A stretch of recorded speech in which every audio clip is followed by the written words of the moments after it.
पत्नी का अपमान।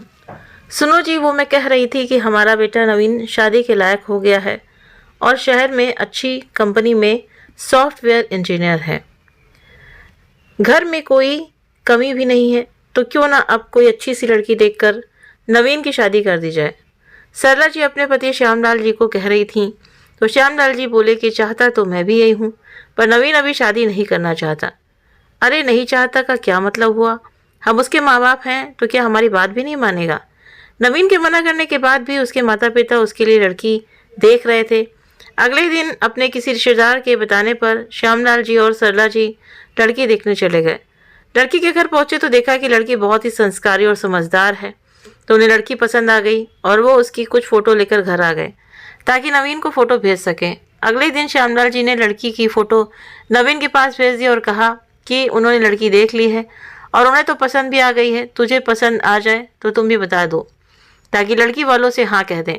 ये सुनते ही नवीन ने कहा कि मुझे अभी शादी नहीं करनी पिताजी, और वो भी गांव की लड़की से तो बिल्कुल नहीं, और फिर ऊपर से वो कितनी सांवली भी है। तो श्यामलाल जी उसे समझाने लगे कि बेटा लड़की बहुत अच्छी और संस्कार भी बहुत है, परिवार भी अच्छा है, तो एक बार आकर देख ले। तो नवीन कुछ देर सोचता रहा और फिर बोला कि ठीक है, आपने देख लिया है तो मुझे देखने की ज़रूरत नहीं है, फिर भी एक बार मिल तो ले बेटा।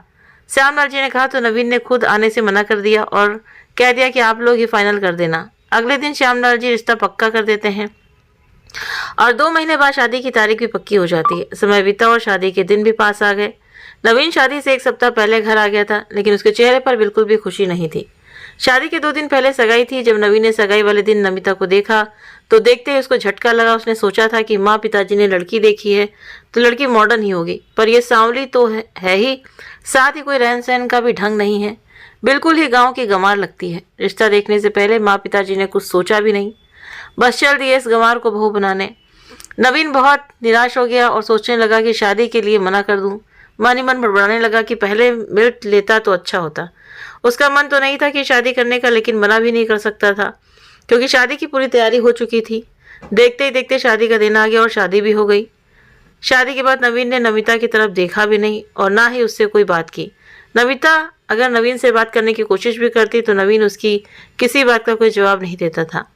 नमिता अपने पति नवीन के इस बर्ताव से बहुत दुखी थी। 4-5 दिन निकल जाने के बाद नवीन ने अपने पिता श्यामलाल जी से कहा कि पिताजी मेरी छुट्टियां खत्म हो गई हैं, मुझे कल शहर जाना है। तो श्यामलाल जी बोले कि बहू को भी अपने साथ ले जा। तो नवीन ने कहा कि नमिता शादी के बाद मायके नहीं गई है, तो अभी उसे मायके भेज दो, अगली बार आऊँगा तो उसे साथ ले जाऊँगा। तो श्यामलाल जी बोले कि ठीक है, तू अगले सप्ताह आ जाना और बहू को भी अपने साथ ले जाना। 1 सप्ताह बीत गया पर नवीन ने नमिता को फ़ोन तक नहीं किया और ना ही कभी उसके बारे में अपने माता पिता से बात की। नमिता को मायके आए हुए 10 दिन हो गए थे, लेकिन नवीन लेने नहीं आया।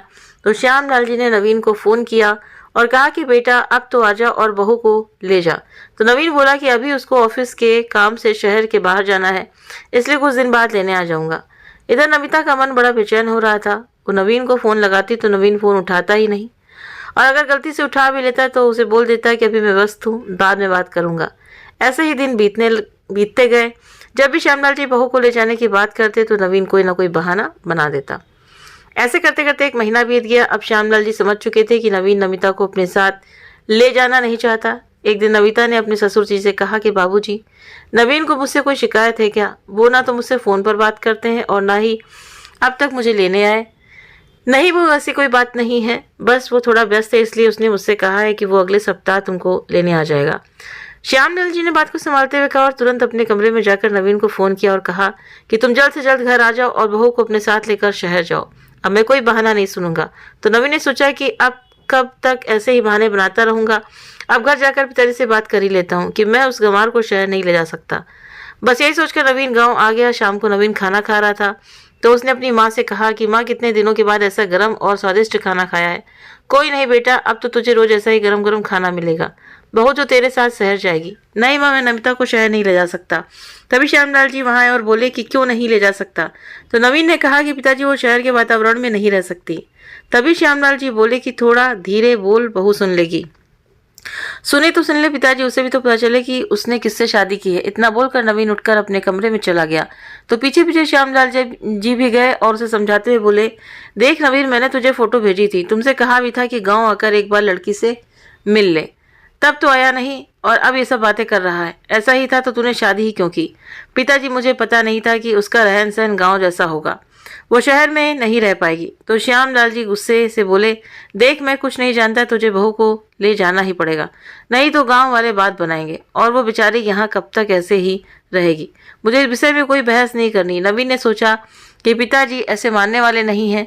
मैं नमिता को अपने साथ ले जाता हूँ, और वैसे भी इस गंवार को कुछ समझ तो आएगा नहीं। वहाँ शहर का माहौल देखकर वो खुद ही गाँव भागेगी। नवीन नमिता को लेकर शहर चला गया। पूरे रास्ते उसने नमिता की तरफ देखा तक नहीं। शहर आते आते रात हो गई। जब नवीन नमिता को लेकर अपने फ्लैट में पहुंचा तो उसने देखा कि घर पूरी तरह से गंदा पड़ा है। नमिता हाथ मुंह धोकर रसोई में जाने लगी तो नवीन ने कहा कि मैं खाना बाहर से ले आता हूँ, बहुत देर हो जाएगी, कल सुबह मुझे ऑफिस में भी जाना है। अरे नहीं, आपको बाहर जाने की ज़रूरत नहीं है, मैं खाना घर से लेकर आई हूँ, बस गर्म कर रही हूँ। तो नवीन सोचने लगा कि चलो थोड़ी बहुत समझ तो है इसमें। नवीन खाना खाकर सो गया। अगले दिन सुबह नमिता जल्दी उठकर दूध वाले से दूध लेती है और रसोई में जाकर चाय नाश्ता बनाती है। उधर नवीन उठकर ऑफिस जाने को तैयार हो गया और बिना चाय नाश्ता किए ही और बिना टिफिन लिए ही ऑफिस चला गया। नमिता ये सब देखती रह गई कि मैंने तो नाश्ता बनाया और उसने नाश्ते की तरफ देखा तक नहीं। खैर शाम को नवीन ऑफिस से आया तो नमिता ने पूछा कि कैसा रहा आज का दिन। तो नवीन ने उसकी तरफ देखे बिना ही बोल दिया कि ठीक रहा, और खाना खाकर चुपचाप जाकर सो गया। नमिता सोचने लगी कि कोई बात नहीं, कुछ दिनों में सब ठीक हो जाएगा। अगले दिन नमिता ने पहले से टिफिन तैयार कर रखा था। जैसे ही नवीन ऑफिस के लिए निकलने लगा तो नमिता ने जल्दी से आकर टिफिन उसके हाथ में दे दिया, इसलिए नवीन मना नहीं कर पाया और टिफिन लेकर ऑफिस में चला गया। ऑफिस में लंच के टाइम पर जैसे ही नवीन ने अपना टिफिन खोला तो दोस्त कहने लगे, अरे यार नवीन, खाने की खुशबू तो बहुत अच्छी आ रही है, क्या हमें नहीं खिलाएगा भाभी के हाथ का खाना? तो नवीन नमिता के हाथ से बनाया हुआ खाना सभी को शेयर करता है। सबको खाना बहुत अच्छा लगा तो दोस्त कहने लगे कि हमें कब मिलवा रहा है भाभी से। नवीन सोचने लगा, कहाँ उस गंवार से मिलवाऊंगा, हंसेंगे मुझ पर, और मुस्कुराकर बात को टाल दिया। एक दिन नवीन के ऑफिस जाने के बाद नमिता अपनी पड़ोसन के साथ बाजार जाकर घर को सजाने के लिए कुछ सामान लेकर आई और शाम को नवीन के आने से पहले पूरे घर को बहुत अच्छे से सजा दिया और मन ही मन खुश हो गई कि आज तो नवीन पक्का मेरी तारीफ करेगा। शाम को नवीन घर आया तो उसे घर बहुत अच्छा लगा, पर उसने कोई प्रतिक्रिया नहीं की और सीधा अपने कमरे में चला गया। ये देख नमिता थोड़ी उदास हो गई और सोचने लगी कि मन तो करता है कि घर पर सब कुछ बता दूं, पर किसी को परेशान नहीं करना चाहती और फिर रहना तो नवीन के साथ ही है। अगले दिन रविवार था और छुट्टी के साथ साथ नवीन का जन्मदिन भी। सुबह उठते ही नमिता ने नवीन को हैप्पी बर्थडे विश किया, पर नवीन विमन से थैंक्स बोलकर पेपर पढ़ने लगा। नमिता सोचने लगी कि हमारे बीच बातें नहीं होती हैं, तो क्या हुआ, आखिर जन्मदिन तो मेरे हस्बैंड का ही है, इसलिए वो कुछ स्पेशल बनाने का सोचने लगी और उसने खाने के साथ खीर और गुलाब जामुन बना दिए। उधर नवीन आज अपने ऑफिस के दोस्तों को किसी रेस्टोरेंट में पार्टी देने का विचार करने लगा और सोचने लगा कि अभी से ही सबको बोल देता हूँ ताकि शाम को सब आने के लिए तैयार रहें। जैसे उसने इन्विटेशन देने के लिए मोबाइल उठाया तो अचानक दरवाजे की घंटी बजी। नवीन ने जाकर दरवाज़ा खोला तो उसके ऑफिस के सारे दोस्त जोर से सरप्राइज़ बोले और केक लेकर अंदर आ गए। उसके दोस्तों में कुछ लड़कियां भी थीं और कुछ उसके दोस्तों की पत्नियां भी जो अच्छी कंपनियों में नौकरी करती थी। उन्हें देख नवीन मन ही मन सोचने लगा कि अरे ये घर क्यों आ गए, अब उस गांव के गंवार से इनको मिलवाना पड़ेगा। वो ये सब सोच रहा था कि तभी किसी एक दोस्त ने कहा, अरे क्या हुआ नवीन, सरप्राइज़ अच्छा नहीं लगा क्या?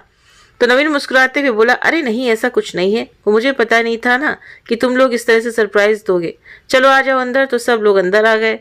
अंदर आते ही एक दोस्त ने कहा कि अरे यार नवीन, घर तो बड़ा साफ सुथरा कर रखा है और सजावट भी बड़ी सुंदर की है, देख ले ये होता है औरतों का घर।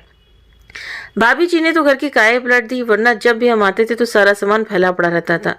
नवीन मन ही मन सोचने लगा कि इसको साफ सफाई और खाना बनाने के अलावा आता ही क्या है, बस ये दो काम ही तो अच्छे से करती है। पर वो कुछ नहीं बोला और मुस्कुरा कर रह गया। नमिता सबकी आवाज़ सुनकर बाहर आई तो नवीन के एक दोस्त की पत्नी उससे हाथ मिलाने के लिए आगे बढ़ी तो नमिता ने हाथ मिलाने के बजाय सबको नमस्ते किया। ये देख नवीन का मुंह बन गया और उसने नमिता को अंदर जाने का इशारा किया। नमिता अंदर चली गई, फिर सबके लिए पानी लाई। थोड़ी देर बाद खाने के साथ साथ जो खीर, गुलाब जामुन और नमकीन बनाई थी वो सब लाकर टेबल पर सजा दिया। तभी उसके एक दोस्त कहने लगी कि अरे आप भी हमारे साथ यहाँ बैठिए ना, बातें कीजिए, जब से हम आए हैं तब से आप काम में ही लगी हुई हैं। उनके कहने पर नमिता उनके पास बैठ गए और उन सब से नाश्ता करने का आग्रह किया। सबने नाश्ता की बहुत तारीफ की। नवीन ने भी मन ही मन बहुत तारीफ की पर जताना नहीं चाहता था। सब लोग बातों में व्यस्त हो गए, बस नमिता के लिए चुपचाप बैठी थी।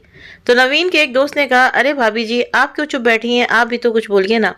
तो नवीन मन ही मन सोचने लगा कि सब तो इंग्लिश में बात कर रहे हैं, इसे कहाँ समझ में आएगा, इसलिए चुप ही तो बैठेगी ना। तभी उसके एक दोस्त ने इंग्लिश में पूछा कि आप पहली बार बेंगलुरु जैसे बड़े शहर में आई हो क्या। तो नवीन को लगा कि इसे तो समझ ही नहीं आया होगा किसने पूछा क्या है, इसलिए उसने खुद ही बोल दिया कि यस, हाँ, इतना कहकर वो चुप हो गया।